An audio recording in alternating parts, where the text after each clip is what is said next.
Hello, hello, business change maker Sandra Madaffrey here. Welcome to another special guest interview. And tonight I've got someone who I'm really, really proud of.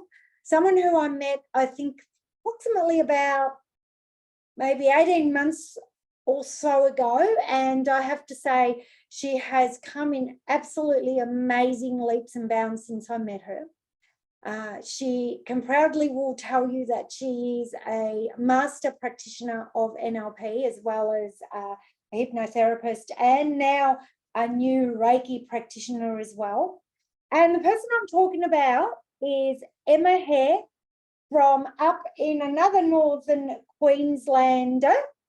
We seem to have a few of you at the moment coming through the Business Academy, and we, us Melburnians are a little bit jealous because it's freezing cold down here and you guys are loving the warmth.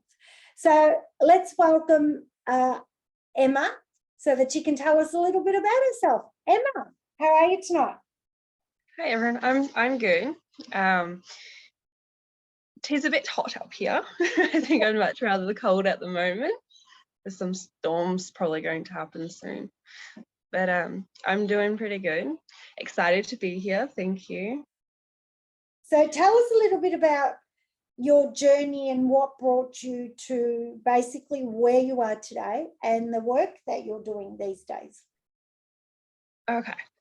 So what brought me here today? Well, couple of, like as you said, about 18 months ago, my sister, who I had just met a few months before that, had told me about NLP, and she did a session on me and it was amazing.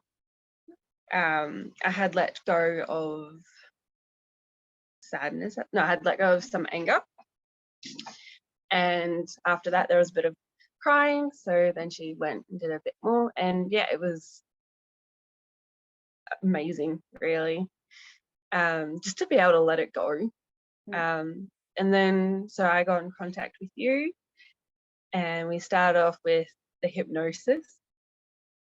And then we went to the practitioner, and then recently the masters, which was really cool. And then, like I said, a couple of weekends ago, I have now done my Reiki 1 and 2 of Holy Fire.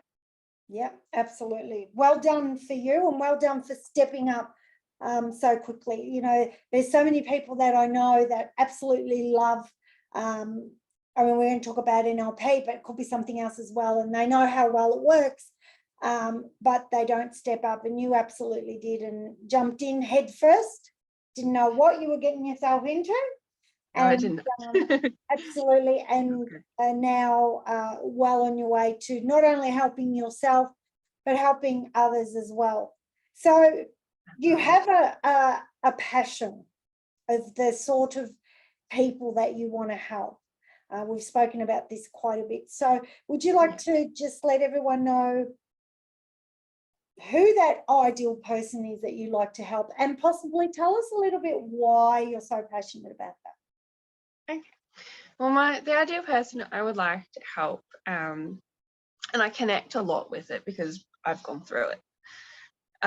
So from a young age, I've had to help look after my mum. She had some mental and physical issues, and so I would help her around the house. And then, I grew up a bit and had some relationships, and they were DV. And through all of that time, you kind of lose yourself. So I resonate with people like that a lot because I had lost myself in having, and then I also had children as well. So I had lost myself within relationships, within looking after people, within, society's expectations and being a young mother, that I didn't know who I was anymore. And it really sucked. Like I knew I was more than just a mum, more than just, a person that I was, being with someone. But it took quite a while for me to figure that out. So the people that I resonate a lot with is those kind of people, because it's hard to, you know, if you're with someone, you try your best to be with them and to be together and, you know, have the happy family, but sometimes it just doesn't work, and that's okay. Like, it's, I don't know, in my opinion, it's better to be happy than to be, and, you know, if you got to be single, then you're single. But if you can be happy in a relationship, that's great. Yeah. But your kids also look up to you as well, and, you know, you end up setting an example for both standards. So it's really about getting back to yourself as well, and NLP and hypnosis has really helped with that, like my confidence. And it's still like, it's a forever journey, because, you know, as you know, you think you've healed from something and then something else pops up and you're like, that's another thing I need to heal from now. But that's okay, because wherever changing, wherever evolving, wherever, we are always learning something new about yourself. And it's good to, because who you were 10 years ago isn't who you are now. And why would you still want to be who you were 10 years ago when you can grow? Absolutely. This might sound like a little bit of a crazy question, but I think it's important, because you know what I'm like, okay? And sometimes people don't understand they've got a problem until they realize they got a problem, if that makes sense. So if you said, what does a woman, because let's face it, this is mainly women who this happens to, what does it feel like to lose yourself? Like, what's it like? Can you describe, like, what your mental state's like? Do you know what I'm trying to ask you? What is it? Yeah. So for me, it was,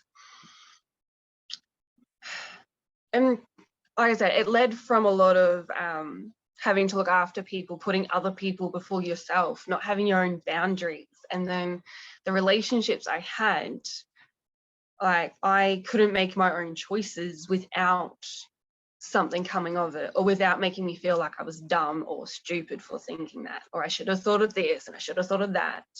So it makes you feel heavy inside and like low, and then you don't really like the things that you used to like doing. You're like, it had been so long that you don't even remember doing those things. So I never thought that I was artistic, but I've actually found out that I'm pretty artistic, and it's cool. Like, so I like macrame. I had never tried that before, and I'm pretty good at it. Well, I feel I'm pretty good at it. And, you know, it's almost like you, like I say, you just don't know who you are. You don't know your likes, you don't know your dislikes, you don't know certain aspects of your personality, because you haven't been able to explore that for whatever reason that you've never been able to. And so to rediscover yourself, it's because you can't get back to the person that you were, because, you know, like that person, once you're out of those situations and, you know, can start doing things on your own and all that person is no longer there. That was your, like, almost survival person. It's like a shell of you. So coming out from that, it's, you know, you find out that you have all these other aspects of your personality, and it's rediscovering that and setting your own boundaries and keeping to those as well. And the feeling of not knowing who you are, it's just it's unknown. It's hard to figure out who you are when you never really kind of knew who you were in the first place, because you've had, like, my experience, I've, you know, from the age of 8, I was bringing home groceries and I was cleaning the house because my mum, you know, had popped her back out, or her mentality wasn't there. So it's, yeah, you're always putting other people before yourself, and you shouldn't have to do that. Absolutely. I think that overall might have answered the question. Yeah. I know a lot of people, and I have to say that knowing your background story, I think you are one of the most courageous people I know, and most inspirational. Not just because you did have that background from a little girl having to look after mum with mental illness and physical illness, but you're also a survivor. I don't know whether we should call it survivor, how to say this, but you also have been through domestic violence, and you got I've out. been homeless. Yeah. Yeah, I got out. It was a hell of a year. Yeah, but you got out. Thank you. Yeah, I did. And it takes a lot of guts. Oh yeah, yeah. It took quite some time, and I ended up when I had left, I was actually homeless for a year with my 2 children, just couch surfing between houses, and I found a house that I'm currently still in, just as COVID hit overseas. Yeah. I mean, I think for some people, including myself, what you've just shared is unfathomable. I can't even say the word, I'm getting so emotional to me. I just can't understand. But it's what I'm saying. I've never the courage to just pick up those 2 little kids and go, I've got to get out, and not know where to go, where you're going. I sometimes, knowing you as much as I do, Emma, I don't think you actually realize that. And I think you should realize that, because you're a beacon of light for a lot of other women in that situation. Thank you. And this, yeah, even I myself am getting slightly emotional with this, because it's so close to my heart, and to hear the words that you're saying as well, it means a lot. So thank you. My pleasure. But it absolutely is. You had the guts to get out, and you know, it's something that a lot of women can't do, unfortunately. I'm not saying that there's anything wrong with them, or, you know, everyone does the best they can with the situation that they have, absolutely. Exactly. But it was just unbelievable. So you want to tell us, I didn't know how this interview was going to go, but I really neither did I. I really would like people to know, because I think sometimes we talk about things that have happened and how we've done things, but we don't talk about what was actually going through your mind when you decided, I've got to get out. Because I think it's things like that, because you have that constant mind battle going on in these situations, which what I'm hoping is that, you know, maybe if someone really needs to hear this, they can listen to it. And, you know, maybe we can help. Who knows? So what was actually going through in your mind that finally you went, that's it, I'm out? Well, before that final moment, there had, like other situations, there had been quite a few times that I had left, and they were relentless. This specific time was just before Christmas. So what went through my mind? I am comfortable talking about it. However, I know it can also be triggering for others. Absolutely. So the night, so it was the morning, I left in the morning because there were plans of me going to go see someone like in my family. And because I'm not with my daughter's father anymore either, so I had to go pick her up. So it's actually my saving grace, because it got me out of the house. It was my unexpected, unintentional evacuation plan, I suppose. And it wasn't even a plan. It was just the fact that I had planned to go up to see someone in my family, and the event that caused it just happened to be the day before. Less than a day before. So what happened would be very triggering, so I'm not going to go into the details. No, you don't, and you don't need to either. Yeah. But so literally I got up the next day. I had packed bags for I think I had already packed said bag. But I packed a suitcase because I was going away for a couple of weeks. He had thought everything was all fine, and in my head I was still replaying the events that had happened. And I did not feel good inside. And as I was leaving, he had made some derogatory comments about how his girl's leaving for a little bit. And then I left and I drove down, I drove about half an hour away to my brother's place. And then after that, I was going to another place. I think I went to the other place and then I went to my brother's place. It's a little hazy now on the specific events. But being away, literally being out of that environment was what I needed. Because, I tried leaving before and it was suffocating. You could feel the tension in the house and it was just not leaving, and then you get duped back into going because whatever the reasons.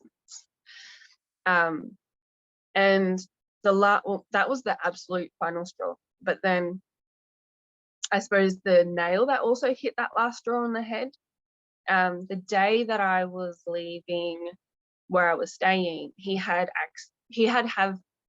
access into my account for my bank, like my bank account. We had always had that kind of access. And he had only had about $100 left until I had gotten paid. And he used that to go get himself more alcohol. And so that was and the money that I had left was, because where I was staying at was about 3 hours away. So it was to help pay if the kids got hungry, if I needed fuel, those sorts of things on a long trip. But yeah, and so I knew it would be hard. And he wasn't leaving. He actually said, I won't say the exact words because it's swearing, but I'm not leaving. If you want your stuff, you can come get it. And I was like, fine. So after I had been away for about 3 weeks by that stage. And I grabbed the clothes that I could, a couple of special toys for the kids, and I left. And it was hard, but I wasn't going back again because there was no way. I had hit that point. And when I can be very, very stubborn, but I am also empathetic and can put myself in other people's shoes and try and work out, understand where they're coming from. But at this point DV, you can't really, at a certain point, you can't do that anymore because you're hurting yourself in it as well. And like I said earlier, your kids see it. And it's very hard on them. My youngest at 2 told him to stop yelling at me, and he thought it was great. And a lot of people are shocked by that. So the feelings that I had was, I was terrified. The entire year that I had left, it was horrendous. There were novel messages, endless harassing phone calls. At one point, he did find out where I was, and he threatened to send people to the house to make sure I was there for 18 days and nights to verify that my car was there. And that's what made me do the DVO. There was at one stage I was eating the amount of a 4-year-old because I was too stressed. I had no house. I made sure we had a roof over our head every single night. I didn't sleep in a car. I didn't sleep in a caravan. I was very close to a caravan sleeping situation. But I made sure we had a house like a roof over our head everywhere we went. And if you had looked in my car, it was just clothes. Like, that was all. Oh, and I was also working at some stage, traveling everywhere between work, the houses, and the school, because I tried to keep my oldest school to have some sort of routine and the word. Familiarity, I think. That's the one. It's a hard one to say. Yeah. Look at you now. Look Yeah. how far you've actually come. And like I said, in the last 18 months since I met you, you've come so far. You're like a different person. And to jump on tonight and talk about this is absolutely amazing. So thank you. I think it's very important to be able to talk about I it. think it is from it. 100%. And I think it's not talked about enough. And what I think is great too is the fact that, you know, if by any chance anyone's watching this who has been in your situation, can see that it is hard, but you can make it as well. And definitely. so if you can make up a plan first, I do suggest that. But if not, you will do what you need to do. Yeah. To either protect yourself, survive, protect your children. You will do it. When push comes to shove, you will be amazed at, I'm getting goosebumps. You will be amazed at what you can and do achieve when you're faced with it. Yeah. So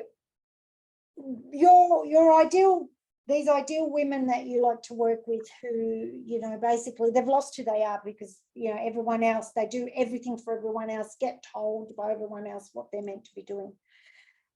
Yeah. What are some tips that you can give them to help them to cope with that every day?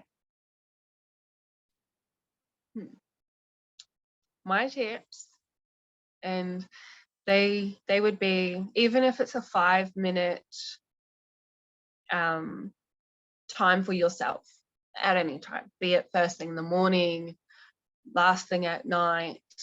And to begin with, it can be struggling, especially to be like, no, this is 5 minutes for me.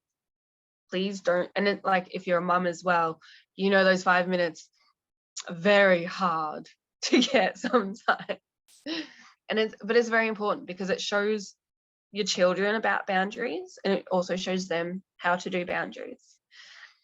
But yeah, even if it's 5 minutes to yourself, or go for a walk, or you know, macrame, I stumbled across it because I wanted to make a Christmas present for someone, and granted, I left it to the absolute last minute to do it, but I found it really relaxing, and it was very mindfulness. So yeah, having mindfulness is really good. And people are like, oh yeah, do mindfulness, right, so great. And yes, it is great, but it can also be very difficult to do when you're not used to doing it and when you're not putting yourself first. So it's very good to try your best, like I don't want to say the word try, but it is to set those moments for yourself. Be a cup of coffee or a tea, read a book. If you're a book lover, I'm sure you've got so many books on your to-read list, and you can go from there. Tips would be sitting with yourself and just thinking, you know, this is what I like. Oh no, I don't actually like this. Or my head is coming up with all these ideas. I can imagine. So basically, take it one step at a time, one day at a time. Yeah. So women who need to find themselves again, women who are stuck, don't know what they like, don't know what they want. If there's anyone that listens to this, they can absolutely find you all over social media and also contact you through me. But I have to say it has been an absolute pleasure and an honour to have you tonight and to have you sharing that story. I hope that if anyone does need to hear this, that they can absolutely reach out to you. And anyone who's wanting to reconnect back to themselves and who they are and really find that person in there again, as you can hear, I think Emma is the absolute perfect person for you to do that with. And she is, like I said, very well trained in many modalities, and I'm sure many more to come. Oh, there's so much more to come. Yeah. And Mind, body, soul connections. yeah, and she can absolutely help you guys find that connection and, you know, become the person who you really want to become, because I think that's really important. That's the only thing that is there's nothing more important than actually connecting with yourself first. And once you connect with yourself first, the connection with others is actually easier. Exactly. Thank you so much for having me here tonight. My pleasure. So thank you so much for being on here, guys. Thank you for listening, and you will hear from us again soon. Bye.